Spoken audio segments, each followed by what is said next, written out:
Jimmy.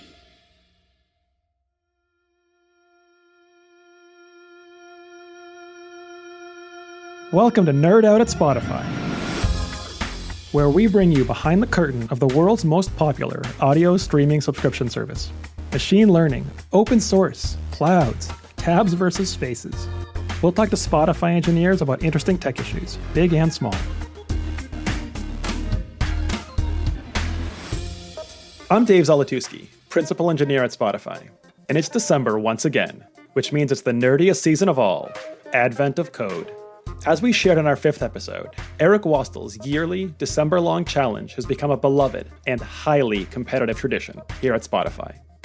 Our engineers use the daily puzzle to learn new coding languages, challenge themselves to get better, or to prove their coding chops by attempting to make it onto the top of the leaderboard. And for those coders who are motivated to try to grab a spot at the top of the board, getting to the puzzle the moment it's posted at midnight Eastern Time is key. So this year, we thought we'd celebrate Advent of Code with a special episode taped in the Spotify Live app, where we catch our reigning Advent of Code champ, Jimmy Mordell, just before he starts solving the Day 6 puzzle. But before we get to that, we talk to some other Spotify coders who observe Advent of Code to hear how they've fallen in love with it over the years.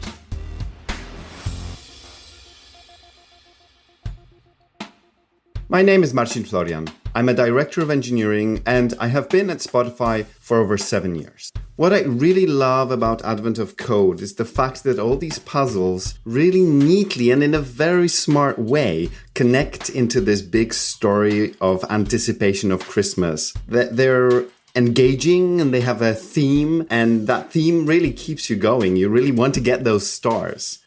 I'm Dan. I'm a product manager on the consumer experience on Spotify.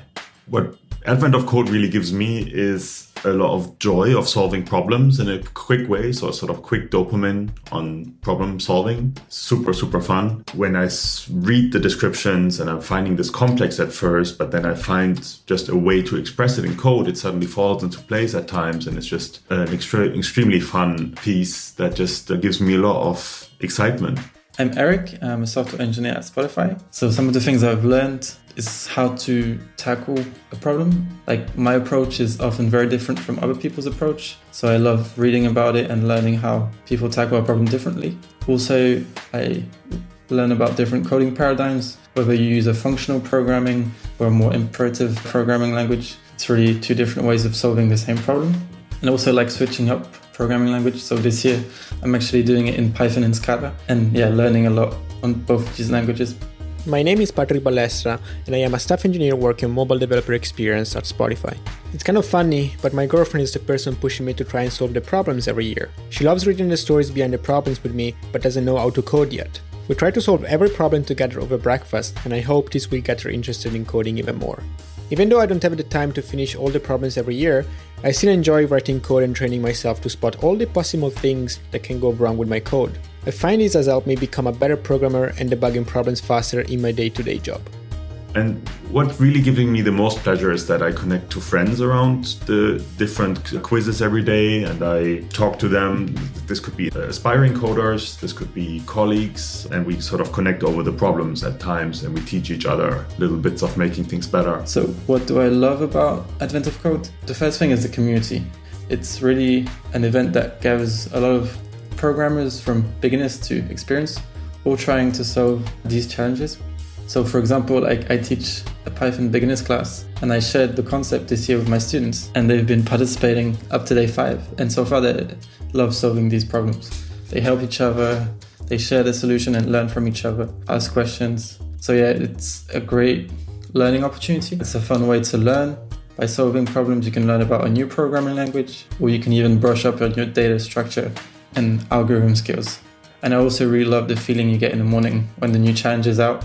You open your laptop with your cup of coffee and you start coding. It's definitely a nice feeling. Advent of Code can be really frustrating, especially when you get stuck on that little bug that you can't quite trace, when everything seems like it should be working, when you're almost getting the answer, and where you're absolutely convinced that you've coded it up the right way, and yet, your number is not passing through. And there's always this doubt, I think there was this 1 year, one exercise where there was actually the bug in Advent of Code, but honestly, That's pretty unlikely these days. So it's always about going back, maybe throwing away what you did and starting from scratch to avoid that nasty, annoying bug that keeps you away from getting the right score. My favorite memories are really around when we were finding workarounds for the different problems that we find in the more difficult riddles, and like how do I keep track of millions of pathways that I'm trying to go through in a multi-dimensional maze, like the more difficult ones that sort of start to happen later in December, where you really have to optimize also how fast your code actually solves the problem. And it's been incredibly nice to sort of even describe this to your people around you. They think you're crazy, but essentially they are also having an open ear for how to approach a certain problem. And sometimes they actually allow you to share your problem in a way that you actually listen to yourself and you sort of find solutions in there. I also like to see how creative some people can be, either by solving it in a creative way, maybe like with the least amount lines of codes, but also creating visualization from solving these problems. It's always impressive to see. Yeah, it's amazing for me to participate in Advent of Code. I'm really enjoying it very much.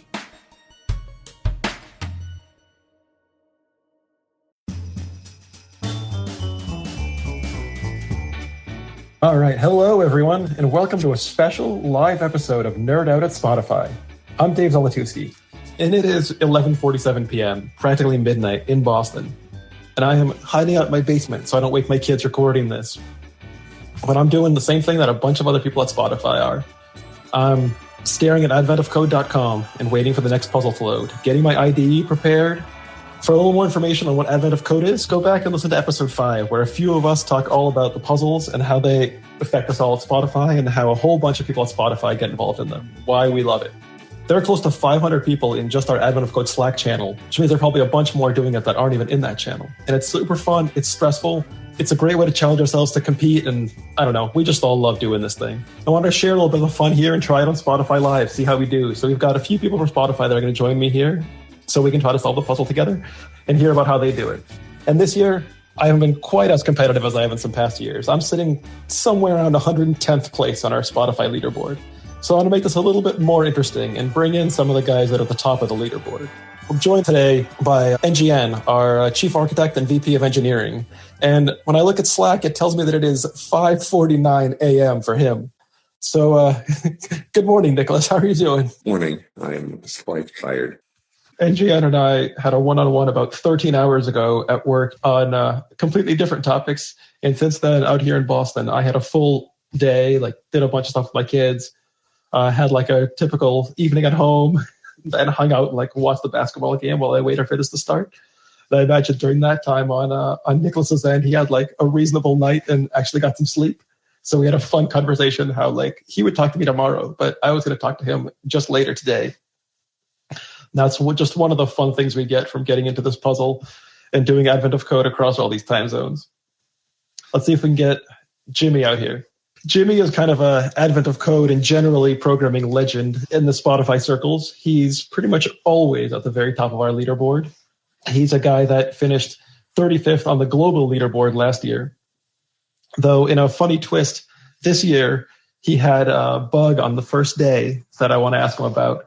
And right now, for maybe not too much longer, but at least literally right now, Nicholas still sits at the top. So Jimmy, are you there? Can we hear you? Hello. Thanks for having me. Yeah, thanks for joining us. I know this is a time where you'd rather be focusing on either still being asleep or jumping up and starting to get your coding ready. So thanks for talking to us for a few minutes. Once you get awake, it's usually not that hard to get fully alert, and the adrenaline keeps pumping. So you come awake pretty fast. So you're good to go? Well, yes. I feel like the most important thing I need to ask you is whether you have your terminal window open on the proper side of your monitor, but I forget now where we decided it has to be last year. I believe it was bottom left? Yes, it's my typical setup. Since I'm using my home computer for this, I just left it where I left it from yesterday, so I didn't have to set anything new up for today.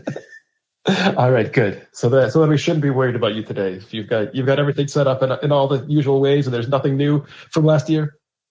No, it's pretty. I mean, a bit rusty, as you can maybe tell from day one. It's I haven't done this type of coding since last Advent of Code, so it takes a couple of days to get up to speed. Yeah, well, given how you've been doing for these couple of days, I don't know if you're, at least compared to all the rest of us, you're not terribly rusty. No, yesterday was pretty good, but the days before that was not so much. Yeah, tell me a little bit about what that looks like. What does not so much look like for you? I mean, you make mistakes, you make bugs, you don't find them, and you make the wrong decisions. I mean, these first couple of days when it just takes a couple of minutes to solve the tasks, it's like any type of mistakes, even if it's a really minor one, can be really, relatively speaking, time consuming. Of course, it doesn't matter usually if you waste a couple of minutes to find a bug in real life, but here it makes a huge difference. And that's what happened on day one. I had this completely silly bug that I just overlooked, and I just ended up rewriting everything from scratch, and then it worked. I was like, I still don't know why it didn't work the first solution. Well, now I do, but yeah. I got you. I was going to ask you if you figured out what the bug was, and I guess no. The thing was, I overwrote my solution, and then I just had to hold down. Okay, so what was my original code? So I just held down the undo button for 30 seconds in Editor to get back the old code, so I could solve it in peace. I assume you're still coding this thing in Python? Yes, I'm still using Python, since what I'm using mostly in my day-to-day work at Spotify. But I'm doing this type of coding in many different languages over the year. I think I started off doing this type of puzzles in C++, and then went to C# and then went to Java. So I don't think the programming language is super important. It's just what you're most comfortable with right now. Yeah, but I guess in your case, it's also what you have, your whole kind of library of utilities. Yeah, exactly. So that's I created a special one for Advent of Code because the problems here are a bit special. So there are some patterns that are becoming more useful here than it was when I did this coding in other type of competitions. Then the library was more focused on more advanced algorithms. Here it's more about parsing and things like that to some extent. It's more like you solve a problem one day and then you sit down and think, is it some part of this that would have been nice in a library function? And then I move it in there. And then it's just a matter of remember what all your library functions were in the end. I see. So let's see, it's like 4 minutes till the puzzle drops. The countdown on the website on my machine at least says 3:19 right now. How much time do you, when do you need to let you go so you can actually focus and get ready for this thing? 10 seconds before. I mean, I'm already set up, so that's not a problem. Yeah, it takes you no time to switch from no. talk to Dave to start coding this thing. No, that's not a problem. You're a true professional in that sense. That's awesome. So then you mentioned that one of the big things was parsing thing. I think for me, I've rarely created utility functions, and I keep kind of trying to mostly kind of code it all from scratch every day and see how quickly I can get that done. So I'm curious kind of how long does it normally take you to parse all of the input? Because for me, especially in the early days, that's 85% of the time. Yeah, I mean, to be honest, it's not that it saves much. I mean, most days I barely use them anyway because I kind of forget about it. It's not a big deal usually. There are some useful stuff that was actually useful several days. Maybe the most useful of all is just something that parses all integers in a line. Like you take a line that may contain text, but it may also contain some integers, and then just regexp out everything that looks like an integer. It's just because it's one of these things, like a lot of the inputs in Advent of Code is like you get a sentence. Like each line is a sentence with some numbers in random places. And you don't care about the text, you only care about the numbers. So then you just want to grab everything that looks like a number. So that was actually the case yesterday. It was something you should use a day before. It's just convenient. They convert a string into a list of integers, essentially. That's the by far most useful one. But again, it's not that it's hard to write otherwise, but it's just convenient. Yeah, I guess like I said, Jimmy's kind of the person at Spotify that's always solving these things the fastest. So now that we have, I think it's like about a minute and a half left. The thing that I want to make sure we understand is what we're going to do is we'll let you go in, I don't know, half a minute or so, Jimmy, so that you can do this thing. And then you'll come right back once you've solved it so that we can see how long it takes you to get through this. And while you're doing that, I will read through the problem, and the two of us will kind of talk through how the two of us would do it, how like mere mortals like us would solve the problem, and then see how quickly in the middle of our conversation you come back with a solution. Sound good? Yep, sounds good. All right. I guess, the counter says 35, so I can let you go now. I don't know if you have a few last things you want to say, or you want to get out of here and start kicking our butts. I'll drop out. Thanks. I'll All right. come back in. Soon. Yeah, bye. All right. And then let's do this thing. Yeah. Come on. And now I'm just loading it.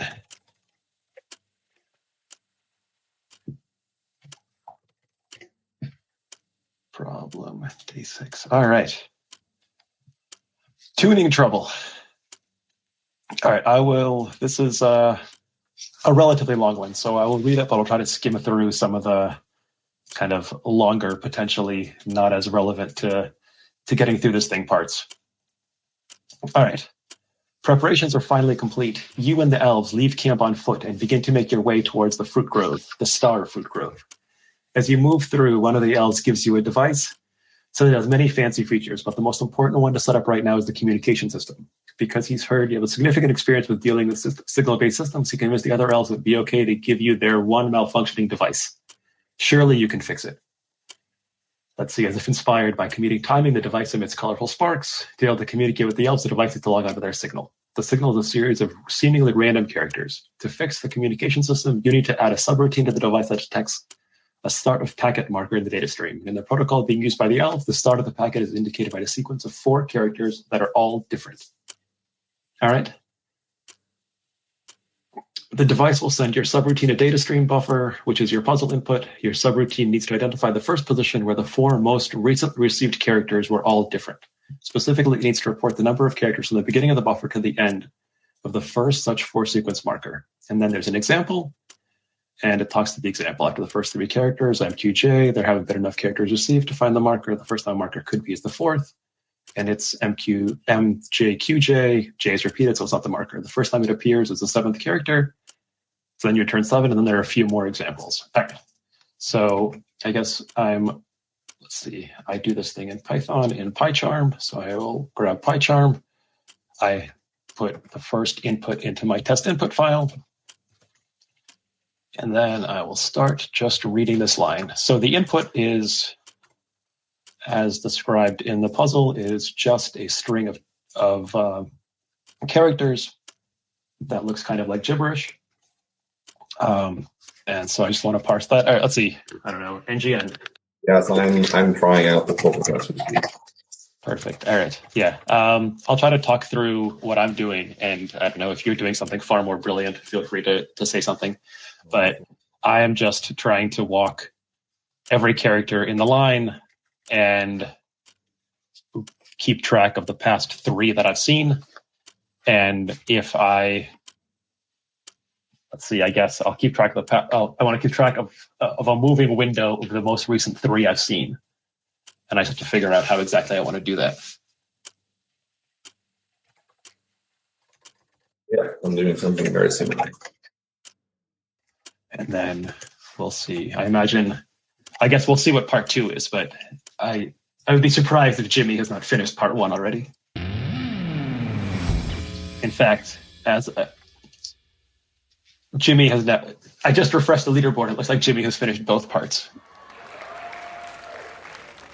Jimmy has finished both parts, and we have barely discussed how to parse the input. Well, then we have a fairly simple problem, at least. That's... Yes. Do we want to make Jimmy listen to us try to push through this for a little bit longer? Or do you think 3 minutes of us trying to parse a string is enough and we should get Jimmy in here? We can see when he comes back here if we want to talk about something for him. Yeah, well, he's already requested to speak. Oh, there we go. So I guess we can bring him in, and then maybe he'll talk for a minute so we can write some code. Let's do that.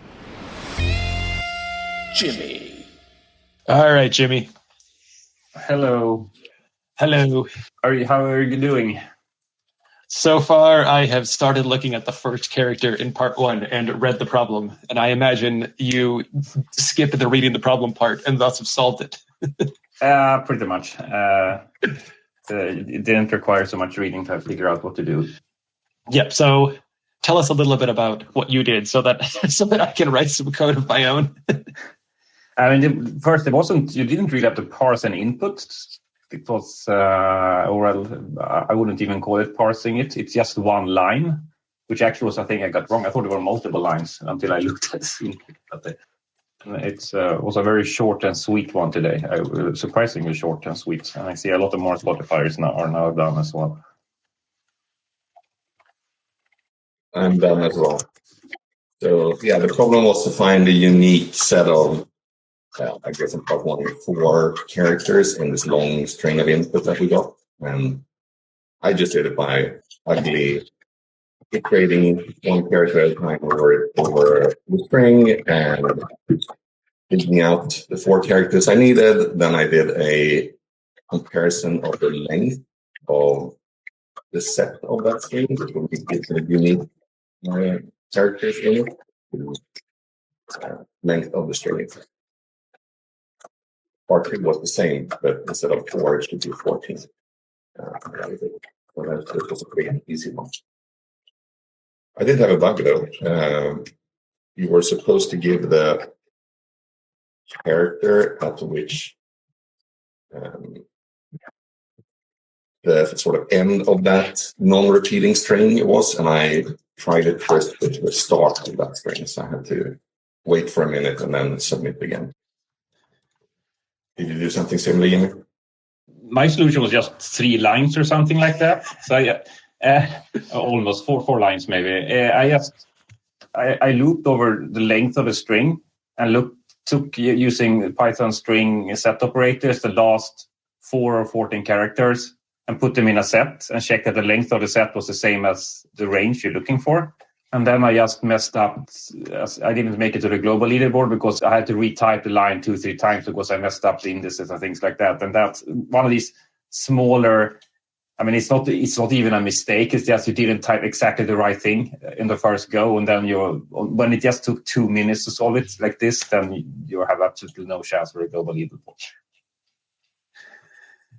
But so this was arguably one of the quickest days for me. I think it's the quickest day so far because even looking at the global leaderboard, this was one of the easiest ones so far. And that you mean just in how quickly everyone else solved it? Yeah.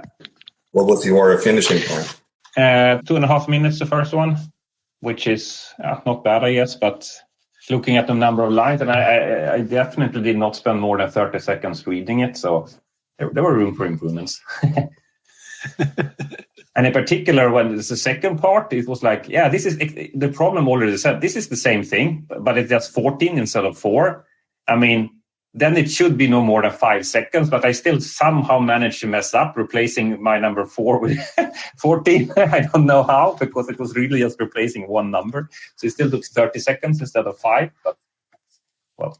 This person on the global leaderboard did it in 1 minute and 8 seconds for both. Yeah. I mean, exactly. So that's actually surprisingly. Well, that's very fast, but it's not like it's. I can see it happen. I've seen videos of these. The faster. I mean, it's definitely possible. Like in the best of days, I could have done something very maybe similar, but it requires that everything is right to get that. But has this day finally put you ahead of NGN? Yes, thanks to him being distracted here. So now I'm ahead of NGN. I'm not sure I would be otherwise. Order is restored. Exactly, and now we don't really expect that to change. Well, you never know. Maybe I oversleep. I like how that's roughly the only scenario in which that's possible. How are you doing, Dave? Are you soon finished? I'm more talking to you than writing it, but I have a much harder time coding this while talking than okay. Yeah. So tell me a little bit about the previous days. I think we haven't really talked about them, and I've been doing these kind of midday Boston time. So I haven't really been taking them very seriously as a competition. I'm curious if any of the previous days were kind of at all interesting to you guys, trying to get them done quickly or not. No, I mean, it's a bit too early. So these days has mostly been testing that in particular, the set operation that I actually use today as well, that one has been prevalent in several of the days for some reason. yesterday was more you played around with stacks, so learning to know how to add and remove stuff from different stacks. And I think yesterday was also to some extent I saw that in our internal chat was one of these things where the parsing was actually the hard part of the problem. So the input was sort of graphical. So we're giving an ASCII, well, almost an ASCII art as input. So it's one of these things that requires some experience knowing what's the best way of tackle when inputs looks like that, because you could do it in many different ways and some are just easier than others. It's not, I wouldn't call it interesting, but none of that has been particularly interesting from an algorithmic point of view. It's definitely not been interesting, but that will come hopefully. Yep. Yeah, I guess that usually does. But yeah, you're right. It's early.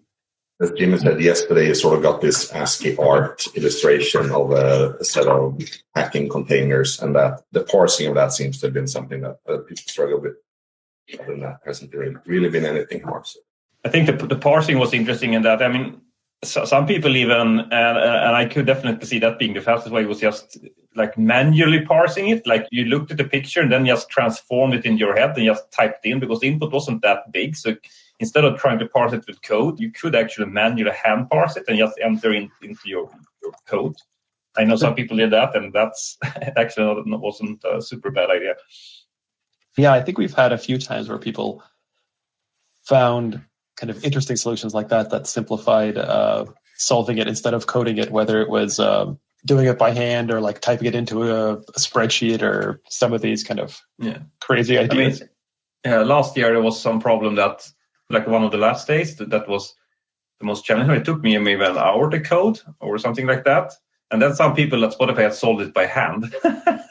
Like it took them almost an hour as well, but they were at least faster because it was one of these Sokoban puzzle where you move things around. That was kind of hilarious. It's one of these things that it's kind of hard to know beforehand if it works solving by hand or not. Those ones stick to your memory when hand solving in 1 hour beats coding in 1 hour. That was very unusual, at least.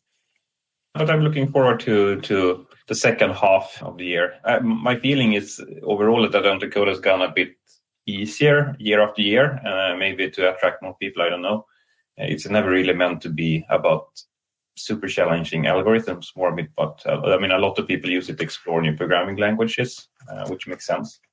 But you stick with it just for the kind of Spotify fun. Yeah, it's a good question. But it's a nice tradition, right? I mean, isn't Christmas all about traditions?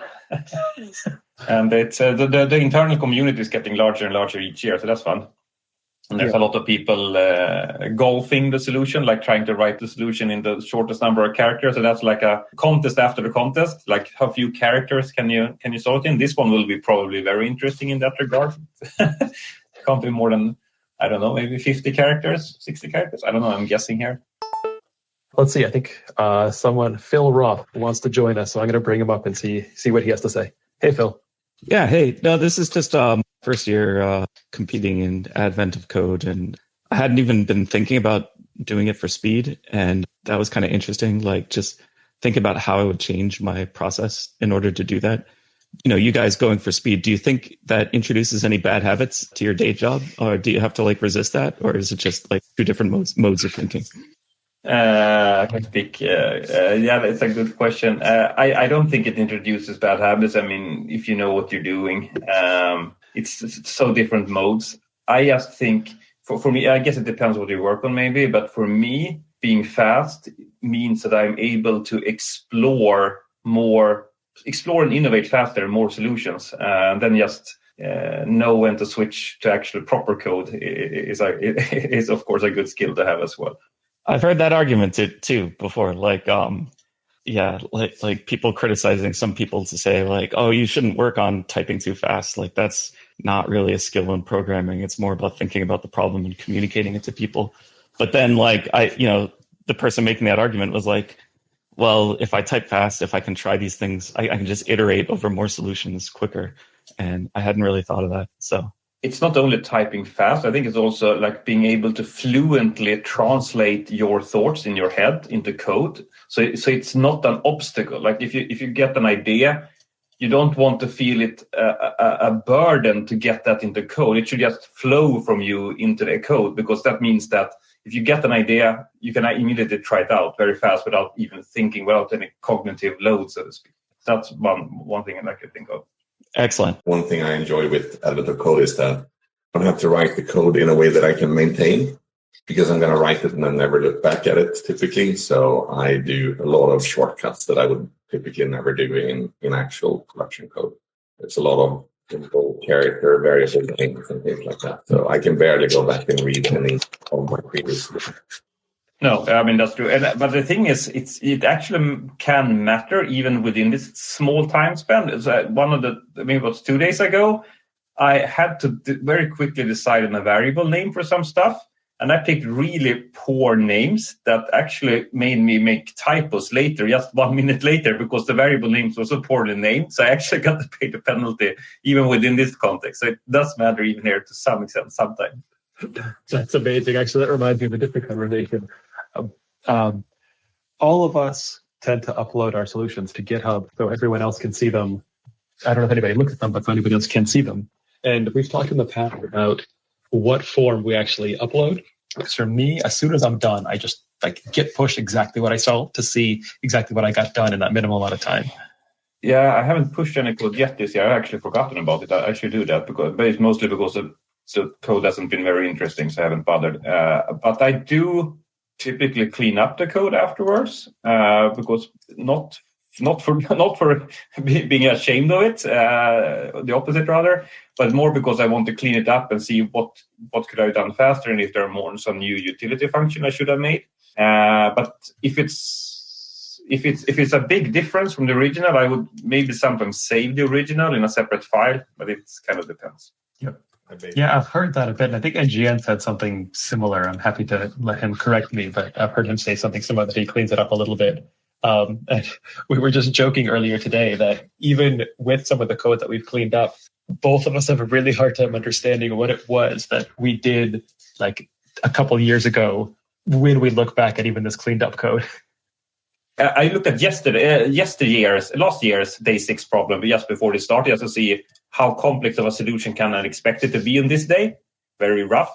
And then I look at the code, like, I wonder what this problem was. It's like impossible to just look at the code because it's just some random lines to understand what it was last year. Yep, exactly. Yeah. All right. Well, I know it's early in the day for you guys, and you need to start getting your day started. And probably, I would say, getting to work. I don't know how many of you actually get to work. And for me, it's slowly creeping towards 12:30 in the morning. So at some point, I want to get a little bit of sleep before I can start getting up.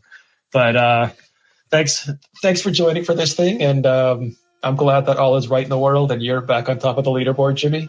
I will talk to all of you soon. All right. See ya. See ya. So you know how these Advent of Code puzzles, if you're on the leaderboard, you really want to get them in on time, which always messes up your schedule when you happen to be traveling in December. So many of us have been trying to avoid that. But I remember vividly, especially when Dave actually got it sorted out so he could code on his iPhone. And I don't even remember how he magically managed to convince his iPhone to have a coding environment. So he could actually get those puzzles solved before getting on a plane with the crappy Wi-Fi. And that just is a small example of the amazing diversity of different ways of people solving the problems. I mean, this is just so much fun. Thank you so much for joining us for this very special episode of Nerd Out at Spotify. Merry Advent of Code to all, and to all, a good night. Or morning, wherever you are. Good luck beating Jimmy, by the way, because it is very difficult. Nerd Out at Spotify is produced by Spotify's Ted Vergakis and by Seaplane Armada, who wrote all of our festive jingles. I'm Dave Zolotuski. Thanks for nerding out with us.